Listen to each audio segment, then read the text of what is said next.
Vlonën e kemi në Ferizaj bashkë me kolegun Agon Qeliku. Përshëndetje Vlona, ç'është atmosfera atje?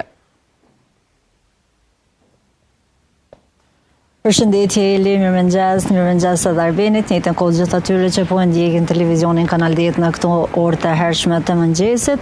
Ajo çka mund të më thonë nga Ferizaj është se këtu po mbizotron një situatë shumë e qetë, është herët shumë në mëngjes, nuk ka lëvizje të shumë të qytetarëve, nuk ka as persona që pyeti më herët Arbenia ka nisë me pi kafe, janë dalë në shesh, askush nuk është. Edhe krahasun është për dallim prej qyteteve ku raportuan kolegët e mia gazetare që u dëgjojshin qend e ndacak, këtu në Ferizaj nuk ka qend e ndacak ose të kontrolloj mirë situatën para se më fol. Ajo që mundemi me thonë këtu nga Ferizaj është se në Ferizaj votojnë 125.555 votues. Në total, nga këta votues 124.515 votues janë të regjistruar si votues brenda Kosovës, ndërsa jashtë saj votojnë 1.451 votues. Këta votues do t'ju drejtohen në gjithsej 47 qendrave të votimit, gjithsej në 154 vend votime të rregullta, derisa një qendër e votimit është e përcaktuar të votohet me kusht.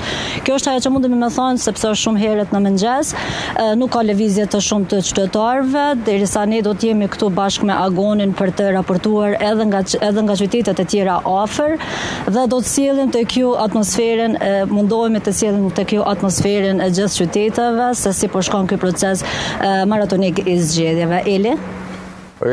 Bleon, ajo çka natyrisht me vije tash si pyetje derisa jeni në Ferizaj është mos e keni humbur rrugën të ne nën kalim atje, në Itali. Apo me të gjëm Bleon, apo jo? Jo, nuk e keni humbur rrugën. Humbim. Nuk e keni humbur? Jo, nuk e kemi humbur, jemi ala. Në mirë, okej, me vije mirë. Ajo çka natyrisht e bën shumë të veçantë Ferizajin, me që është në disa prej qyteteve, dhe kjo është, natyrisht dua pak vëmendjen tuaj këtu sa i përket